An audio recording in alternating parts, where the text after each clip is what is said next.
Iya, kalau jadi calon suami mending kan Iya. penilai yang bebek, nggak jelas Iya. dilamar atau enggak. Iya, gitu. bener. Mendingan Iya, ngelamar PNS. Iya tuh, mendingan lamar PNS teman-teman daripada yang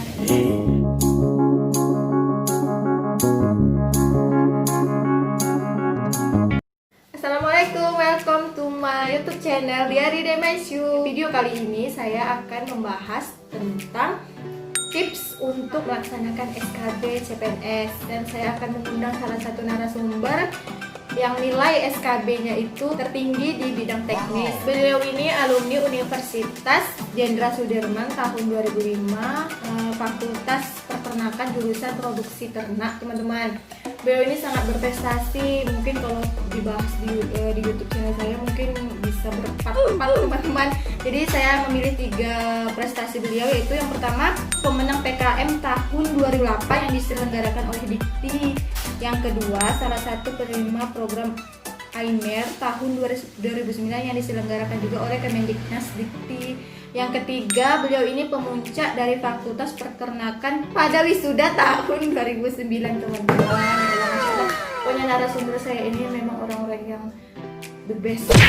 Beliau ini selain ASN, beliau juga mempunyai kerjaan lain, kerjaan sampingan, yaitu sebagai petani. Kemudian saya mengetahui beliau ini dari blognya teman saya, Ibu Diana. Nanti blognya bisa kalian lihat di link di bawah, saya tuliskan ya teman-teman. Kemudian beliau ini punya murid, teman-teman, punya murid maksudnya itu yang udah lulus SKD, kemudian mencari info tentang SKB. Kemudian bapak ini mau memberikan ilmunya, mau memberikan nasihat apa aja sih SKB itu sama murid-muridnya. Ini udah ada kurang lebih 12 murid dari berbagai daerah, yang paling jauh itu kalau nggak salah di NTT.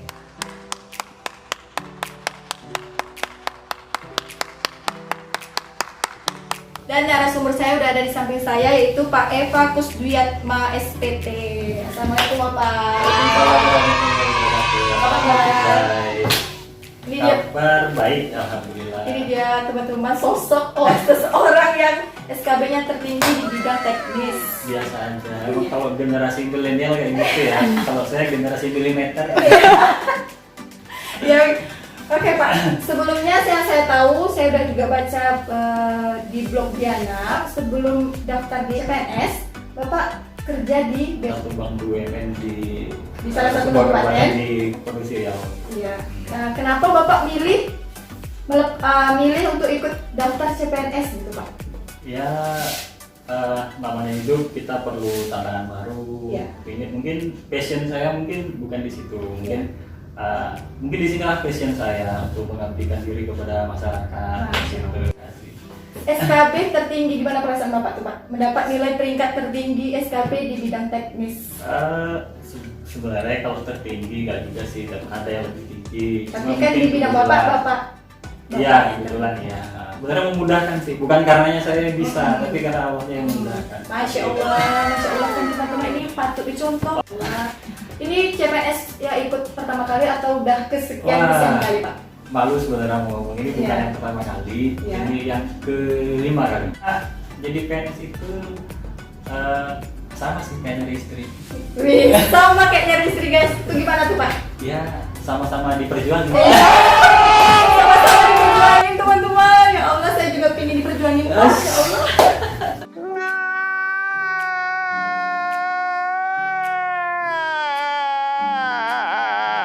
Waktu ngikutin SKB tentu Bapak mempersiapkan hal-halnya ya kan Pak. Itu apa aja yang Bapak persiapkan Pak? Sebenarnya persiapan standar sih, sama seperti yang lain mungkin gitu kan. SKD belum tahu nih ranknya berapa, nggak tahu kan. Tapi sementara pengumuman SKD itu kapan juga nggak tahu. Tapi manfaatkan aja lah waktu senggang antara pengumuman SKD dengan SKB itu untuk dimanfaatin untuk belajar prepare lah, lulus dan lulus wawalan kan. Atau yang orang-orang yang lulus PNS pasti punya caranya masing-masing lah gitu. Itu benar semua lah gitu. Kalau versinya saya mungkin waktu itu seperti itu, saya mulai prepare.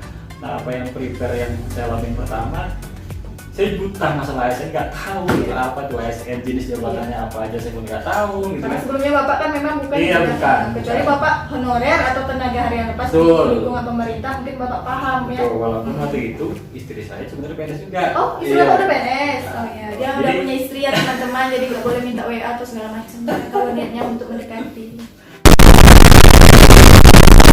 Ya istri PNS cuma kan beberapa item ada yang bertanya sama istri, tapi ada beberapa item ya kita cari sendiri lah kayak gitu. Iya.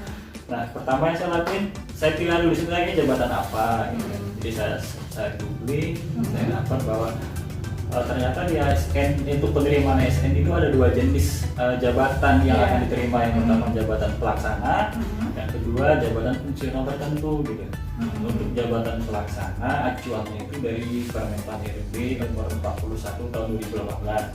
Catat ya teman-teman. Terus yang kedua, kalau untuk yang jabatan fungsional tertentu itu acuannya dari Permen RB sesuai dengan jabatannya masing-masing kayak gitu. Iya. Nah, teman-teman bisa search, bisa googling sendiri jabatan teman-teman lamar itu apakah tergolong jabatan pelaksana atau jabatan fungsional tertentu. Ketika kita udah bisa membedakan itu, lebih mudah nantinya untuk membuat kisi-kisi apa yang bakalan keluar kayak gitu. Kita rangkum lah ya Pak. Iya, Jadi kita kita rangkum. rangkum apa-apa aja yang mau di apa, yang keluar nanti apa, kita rangkum dari googling tadi ya Pak ya. Iya. Contohnya jabatan saya, misalnya jabatan saya kan jabatan fungsional tertentu di bawah naungan Kementerian Pertanian kayak gitu kan. Iya. Nah, kemudian saya cari Permen RB nomor berapa yang menjadi acuan saya untuk belajar kayak gitu. Setelah ketemu Permen PAN-nya, Peraturan Menteri Pendayagunaan Aparatur Negaranya, nomornya berapa, tahunnya berapa, kemudian saya download. Setelah saya download, saya print. Jangan lupa di print kawan-kawan karena dia PDF. Jadi kalau kita baca via HP, saya nggak yakin sih. Ada notif WA, langsung dong dicek WA-nya terus diabaikan Paling PDF-nya. buka dari kalau dari calon suami mending kan Iya. nilai yang bebek nggak jelas Iya. dilamar atau enggak Iya, gitu. bener. Iya, Mendingan bener. ngelamar PNS. Iya, mendingan lamar PNS teman-teman daripada yang Iya.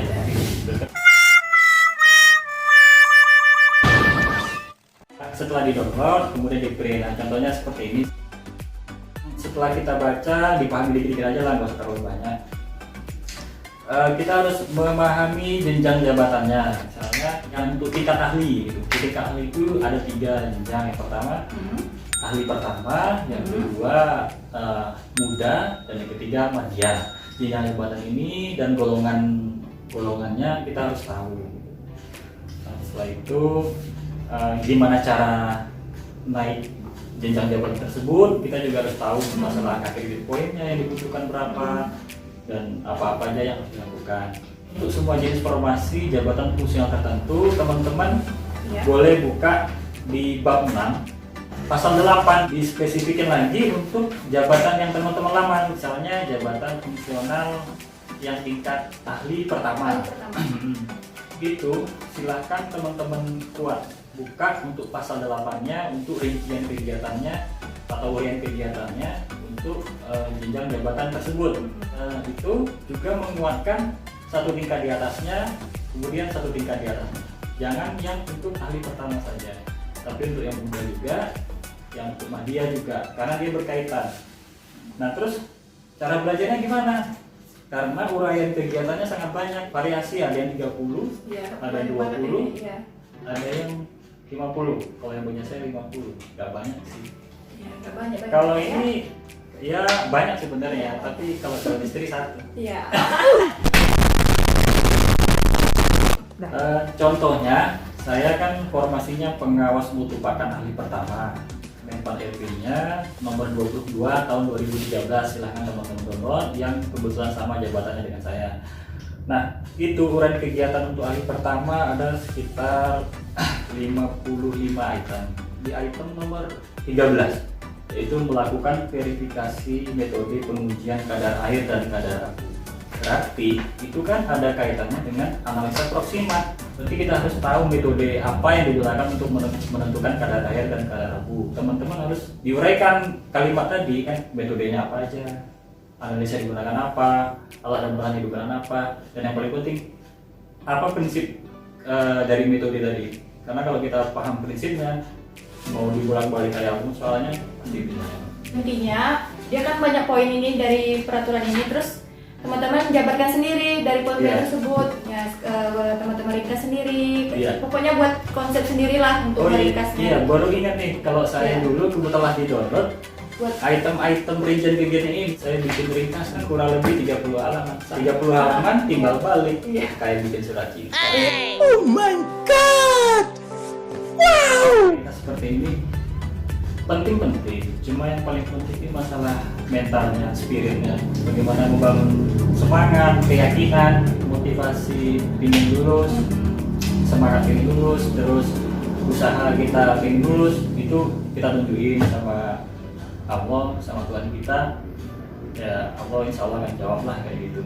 Kalau saya dulu, saya bangun jam 3 pagi, saya selesai tahajud, saya ini kembali sendiri sampai subuh.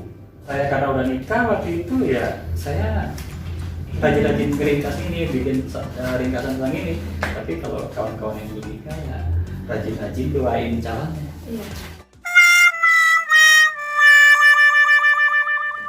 Oke Pak, tadi kan Bapak menjelaskan secara rinci banget tentang jabatan fungsional tertentu. Yang sekarang jabatan pelaksananya bisa Bapak jelaskan secara umum?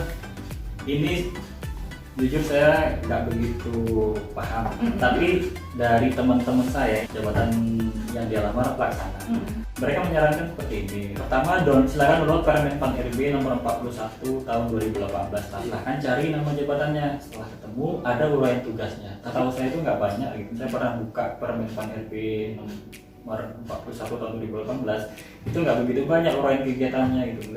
Tidak terlalu mencerminkan apa aja sih rincian kegiatannya gitu. Nah, kita mentok di situ tuh, gimana cara kira-kira nebak apa aja sih yang bakalan keluar di ujian SKB gitu.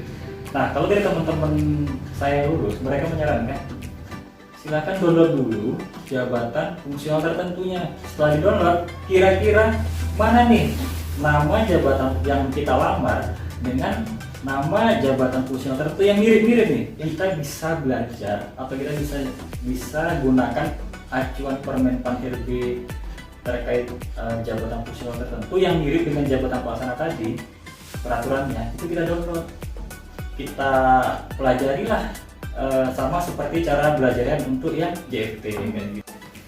Oke Pak, tadi kan udah Bapak jelaskan itu persiapan sebelum SKB, harus konsepnya harus jelas apa segala macam kan Pak. Saat hari H pas ujian itu kayak mana yang baiknya gitu Pak? Ini kalau versi saya, iya, versi Bapak sendiri yang kebetulan saya tempat ujian saya dengan domisili saya itu kurang lebih 4 jam jaraknya. Jadi kalau saya berangkat ke tempat ujian tidak mau di hari yang sama, jadi sehari sebelumnya. Karena apa? Kita harus istirahat, memperkuat mental dan lain-lain gitu. Termasuk saya kerjakan aja, kan nggak ada pengurangan soalnya 100, waktunya 90 menit. Gak ada pengurangan nilai, sama kayak SKT sistemnya pakai cat. Garap aja, nggak ada yang, kalau misalnya ada soal yang nggak bisa tinggalin aja, nggak usah dipikirin. Kalau saya nggak ditinggalin sih, saya langsung tebak. Soalnya takutnya nggak bisa balik ke soal itu lagi. Tapi ditandain, kita dikasih kertas tuh, ditandain nomor 7 belum, kayak gitu. Bosnya belum pick, tapi silakan dipilih langsung aja, nggak apa-apa. Karena tamunya kita nggak cukup waktunya. Oke teman-teman, lanjut kita ada pertanyaan. Kemarin saya buat question box di Instagram Pak. Siapa yang perlukan, mana tahu ada dari follower saya mau nanya-nanya, jadi saya buat itu. Yang pertama dari Srinita Yosi. Ini teman saya juga nih Pak. Dia ikut di Kabupaten Tetangga dengan nilai SKD-nya tinggi 400. Dan pertanyaan itu, ya semoga lulus katanya. Pertanyaannya, tips dan trik raih poin tinggi SKB dengan estimasi waktu yang cukup supaya tidak kekurangan waktu katanya gitu Pak.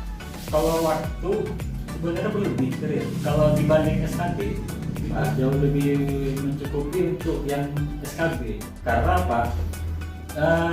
Kalau SKB itu spesifik tentang hampir semua tentang materi kuliah kita. Tipsnya mempersiapkan diri dengan mempersiapkan materi-materi berdasarkan Permenpan RB yang sesuai dengan jabatannya masing-masing. Silakan berkuat di situ, diringkas, dipahami banget. Insya Allah itu ya keluar. Nggak jauh-jauh, cuma dari situ kok. Tuh ya sih. Yang kedua dari TWK 07 Pak. Ya. Gimana kiat-kiatnya Pak? Katanya. Gimana kiat-kiat Bapak untuk bisa lulus gitu? Yang paling penting sih sebenarnya dari semua ini kan mempersiapkan mental sebenarnya. Kalau persiapan materi itu bagi saya sih nomor 2. Yang penting persiapan mental kita harus kuat. Diri kita sendiri Pak ya. Membangun pikiran positif. Bismillah kita dulu. Karena Allah tuh sesuai prasangka hambanya. Kalau hambanya bilang baik, insya Allah hasilnya baik gitu ya, Pak Itu ya. yang lebih dikuatin ketimbang materinya. Oke, yang terakhir teman-teman dari Natania. Pertanyaannya pas sesi wawancara, kalau pengalamannya kerja nggak sesuai di bidang, gimana cara jawabnya Pak? Kalau kita nggak sesuai bidangnya, yang pertama sikap kita, terus cara kita meyakinkan sama kayak yakinin calon tua. Kita yakinkan yang mewawancarai bahwa kita tuh cakap dan mampu di jabatan tersebut. Oke teman-teman, jadi kesimpulannya yang lulus SKD dan lanjut SKB, kalian pertama harus download peraturan Kemenpan RB, kemudian kalian print, kalau mau kalian print, terus kalian ringkas poin-poin tadi itu kalian jabarkan. Pokoknya kalian harus belajar dengan giat, jangan malas. Dan sebelum kalian pergi ujian, kalian harus minta restu ke orang tua. Yang punya istri, kalian bisa minta restu ke istri kalian. Yang punya suami, kalian bisa minta restu ke suami kalian. Dan yang nggak punya istri atau suami, banyak bersabar ya.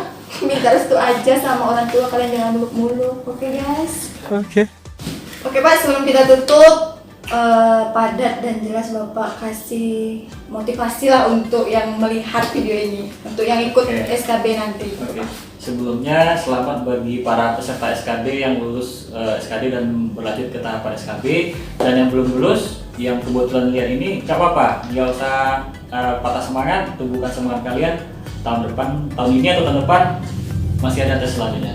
Manfaatkan kesempatan ini baik-baik, silakan kalian berusaha saja maksimal, gak usah mikirkan hasilnya dulu biar gak ada beban. Insya Allah hasil nanti nomor 2, tunjukin usaha kita, berbuat baik kepada selama. Insya Allah akan menjawab semua doa kita gitu. Oke, terima kasih banyak Pak. Dan satu lagi teman-teman, jangan anggap enteng SKB ini, karena ini penentu, ya kan Pak? Nilainya berapa persen? Porsinya 60% dari total keseluruhan. Lebih besar, jadi kalian nggak boleh nganggap sepele, Dan kalian harus belajar. lebih mudah kok, serius.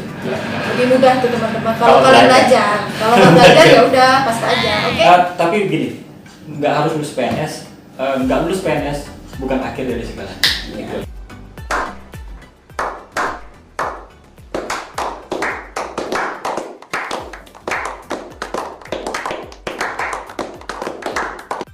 Cuman kalau yang mau berjuang untuk Silakan. dapat NIP ya udah silakan. Anggap aja CPNS ini, itu tadi saya bilang doi. Kalau mau dapat dia harus usaha dengan kerja. Ya, oke, sukses teman-teman. Ya, terima kasih ya, dadah. Jangan lupa like, comment, and subscribe. Ya, coba Bapak bilang gitu Pak. Jangan lupa like, comment, dan subscribe akunnya Diari Demaisu. Diari Demaisu. Kalau bermanfaat silakan share. Kalau enggak ya udah ditonton aja, di subscribe ya. Karena subscriber tuh gratis. Iya. Karena nggak subscribe itu gratis teman-teman. Oke, dadah. Assalamualaikum.